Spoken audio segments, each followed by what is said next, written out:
This is Lima Obibia Aquawa. Ahadie latest and hot news kwa Eramede Bravo. Anuti so we don't subscribe ya. Umodi say over subscribe to the channel. Dobe say over click the subscribe button. Now wabele notification. Where is that? New video be uploaded when the first person was uploading a video. I think we are now one like video. No give us a thumbs up.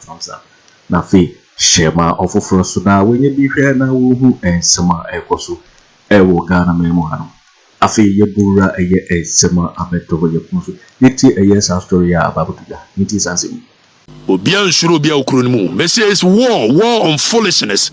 On the 11th of November, Ghana formula nchene mabawa. Wunya se kan afa, wunya tu afa, wunya jan fa. Urangura mu wo. Enfra kateche se kateche behwe yiketa, kateche behwe asankregwa. Me betimi akoba bia. Agobi, betimi akoba bia. Bana nya Owusu ntina mbetimi ayi mafiri party ne sem gene mu ani e bisa Messi Agyahene ne mbra wo bra party ni mu mumre bi mo ba no bedidie na ye ne fa kwasi woni pakro mi sim na di nkwasem djuma medi wo sapepepe basi empower so exactly emran so am no betwe man so no ye be kokko akwa exactly so ayanko eti mo bia onwura ye be ka no kura kire party kwasi e be kwen yaba mamfo no kwa mama beka na mo obedi kan ye ko obi no am ye se yenye ni si di kan frɛ wo no na me ni nkomo no mana me kyerɛ bibi fonso mba beboa Holland fonso mba beboa ene ayi bastard boys no mo ye wo mo ye ya se omaba so let them come Ghana for more na mo suma say yemfa galamsey fighting enko eti mo anso mo beso yasene exactly so me pese ma kwaje politician eti mo mo beso yasene ni ye ya kwakoye pepepe wonya no a wo ye ya ka no tum ha mo de dia na ye dia na mo de mo fa we na ya na ye line mo fa no telephone one no ho maro me ka chem se ye bebo galamsey yesene di na me kan ni agro dabi ye bobo mudi exactly ene ya bobo ni nyesi ye bodi keke ye bodi ye fro ye oseni ye di snap bodu ya ye wo ye no exactly so be kwen e be di kan wo so e de ba no ani so nsem funu kan so okroma e obi antimi kan okra nkyere wo ze de o ma for bastard boys wo obi antro mo kamera nkyere ma ba wa na so de se ene omo no be clean ye society no ene ade bebo wo mind don't you wo mind ba wo mo ye ne ade wo ye adwuma e bo mind na mo no ya to aba ma mo se mo nyane de se funu nko ene ye ne bastard boys ni di nkomo ne ade ye de number betu dwa mo Ghana for no be se mo send sika e de boa na ye nsuo ne konongo me bawo na ade ye si wad wo so wo be ma wo de di nkwasem pound for pound papa wa so mo wo tutu exactly alright no mi kom no mo fa chance me ba wo nyina ya me say lobit no and phobia so aye so kon and we must go to war exactly this is war me reading ni nyina na me kasa na so me fanya hwe laws are made for men not meant for law bankrum freedom na wo general si wo mo be akwasi hey ya hamagene sorry bankrum no mo be sorry exactly 11 November mo be sorry me nya si bo mfa am say no ade me mo ye se mo de mu ni me deda bo mfa fo mu ni me more fire sapepe kaje betra mine na be mani mu na maje mine na nkwase ade saa nkwase ade nsemfunu saa konongo MC mo fa na hey mo fa na so o mo kan kire no so wanya ko ompeke wo so wonti me fa court nwura ye o pa court bia court su ben be kwe wo mfase o mo few minutes wo mo fa nto so bounce na mo kwa no mo chance ene ye be bobodin ye bobo wo mo din afre wo mo wate se mfunu no ayedi ne kurom ha basa no so chesai military no wa hunhunu bi good morning my morning be ba cho me ni eye owura David waten anum so na ka sei ba cho wani owura David mba cho wo na ya MC makonongo ba cho de dio we ye David anum so wo wa anum so wona free na David wona free a ada na wo ye galamsey de say ensure Nsuo besa. David, musam say nsuo besa, oni ba bia wo ye galamsey, enum so. Me busa wo busa ma nsuo besa. Me say ada na wo ye galamsey de sense ase ni nsuo. Me nim galamsey a me ye nsuo, nti ma me nsuo kura me say me nya. Enum so nsuo no wo na wo say no. David wo na wo say. Me nya galamsey. Wo nya galamsey dia. Me nya galamsey. Me say wo ye galamsey. Wo ye galamsey. David wo ye galamsey. Wo ye galamsey. Wo de wo kate. Ba imo so bra. 1 2 3 1. Munko in sequential order mame. So alert me which of them now David near there here. Second page. 1 2 3 1 2 3 how mame hwe ni din no. Se me se ne bebo obi adi. You are watching Juicy News on YouTube. Ba fe na me ka se na gina so ne ni nkomo. Wo nipa wo ye be ma wo sensu. Na wo gina so ne di nkomo. Se nkasa oboso sa. Where David Boate meboa. Wo enum so wo sensu. Second page there here. Yes, I shall say with the yeah. Okay, so second page. Last but one. Also, we only David Boateng. Num so around Konongo. Mon friend number. Me the number tuga. David Boateng na wono ye galamsey no dey say issue. 0244 105 777 Ghana for mon frère David Boateng na mo musa ne se die ntin wo sensu enum sunsu no wo se no mon kokko bisa no wo be ma na ma fro no agina so ne adi nkomo se nkasa oboso me pokora papa wasum adi ye boa wa no so wa frɛ no Ohene maachi ya me de o de say me wo ye na so won te say adum nyame adawroma weto ho ye pa we owura du ye bo anie yes sir owura du ye bo afri bo mfa pem na se me pa cho mi free insayim wo free insayim ye bo e nana edu ye bo na wonim eye pem na se de me pa cho mi mo pa na wadaroma nim Karim so minim he wonim Karim obi a friend Karim me pa chan Karim ye wo former ya wo galamsey site wadaroma adenti na wo tu eye galamsey wo pem na se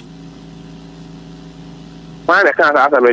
Dia waka ye no anambusa sakare mebusa we menim dia mebusa ka memusa wo bomfa pemena se wutu galamsey wo honye sa Fine, say oh already abo question busa we say mebusa se wonim Karim anam se mini no anam se sabo ye galamsey wo pemena se why ye galamsey wo pemena se meboa nam se why na kan ask me kire wo oh na de make me se galamsey no wo ye bi pemena se nya sa bomfa pemena se why the catcher will do some question no enye de Okatakyie me ne hia wo ye galamsey wo pemena se na wa anye question we won't musa me me timi musa wo radio abo ye ka bibi we me de Okatakyie Afrifa me sa me Angela from Net2 TV we ye busa we Ghana fo nyina tonka me do number to Ghana fo afro di enja nia de snap ata wo tudua won so otimi nye wo sensu adu ye bo ane ba ko ye frɛ ba ko sei de odi ka frɛ no nananum nkumo se mu sensu a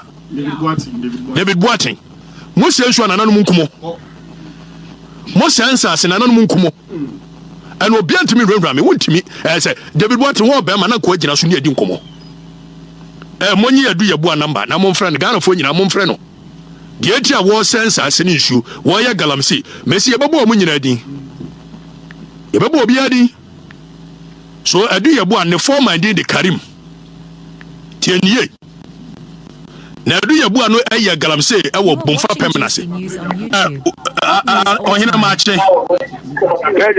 na what to say owura Kwabena Agyapong ni owura Kwabena Agyapong wadaroma woni mobi a ye frɛ no eye Cʊrses a wo ye former Cʊrses former wo galamsey site no wo eye bomfa chiase no wonim Cʊrses wo ho minim Cʊrses na ada na wutu galamsey wo de sensa se ne su ada ya eje tin na busam sa owura wadaroma mi busa sa ada na wutu galamsey menti won Cʊrses sa me ko galamsey ada na wuko galamsey sensa Lesa wasa wasa fiana asase ne nyina ne dia eye nyina mene ho ana dia wo man ne nyina ne dia na wo sa no bomfa chiase wo wo ka sa fere me firi wuram Say feteng. I'm free mura mutina make kasa kire no. Kwabena Agyapong die nti na wo sensu me di do Okatakyie Afrifa mensa. Me yadmo Angel TV Angel FM. Wo kasa woda. Owusu fi kontimi no bia am kasa kire wo. Me se die nti na wo sensu.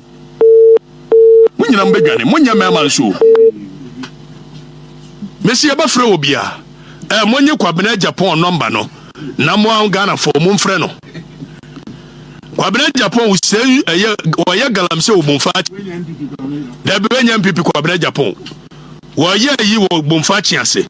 Number 0256 02 563 361 0256 563 361. Almost anya mema. Na Kwabena Agyapong ne former your friend Charles. Monye Charles ne so number. Was in the former. 0557 31 0051. Charles ne ono Kwabena Agyapong ne former. Kwabena Agyapong no edi number 0256. Mon friend no amani phone en say. Was the son Mary ready abere mo na abere mo number foforo. 0256 533 61. Kwabena Agyapong no a wo ye galamsey wo mumfa chiase. Me se ntokwa we maka hwinsi. Mote teme kura na mubɔ metu a me ewiase wo de pa yetu. Eno yare anim uhu abroso 2 seconds you are gone you gugu me nsuro. No mo mbe film achi beba no mo ye worse than me. First caller no Okatakyie no ono ye de here David Boateng. Yamfa David Boateng number ntudwa. Aha we ye wo mbufu wa ho de pa bonefo a mo sensu. Anti David Boateng wono wanum so. The number is 0244 105 777. Mesimi wo munyina number krono mashada na mesha ase afri bomfa chiase. Se bomfa chiase me mi krom ni ho. Wa be uye onyina men ka me ponche ne mo nse jawum. E de ba no.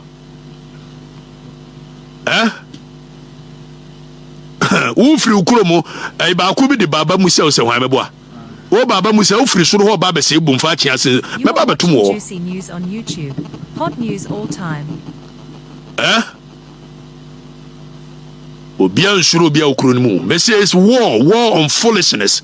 On the 11th of November, Ghana form ranchen mabawa, wunya se kan afa, wunya tu afa, wunya Gyamfi, uranwura mu ho. Enfra Katakyie se Katakyie behwe ayiketa, be Katakyie behwe asankregwa. Me betimi akoba bia. Agobi, betimi akoba bia. Yo waiting for waiting and Serwaa Broni yepuno so because GCD so and abohwe no. So we just subscribe ya, bomodi say over subscribe to the channel. It's say hadie. Latest and hot news in Kwa Enamide Bremo.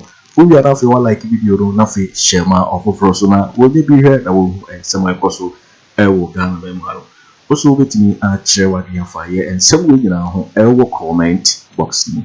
Mobati Mikabi in my next video. Thanks for watching. Like and share the video. You can also drop your comment. Please don't forget to subscribe. Click on the bell to turn on the notification.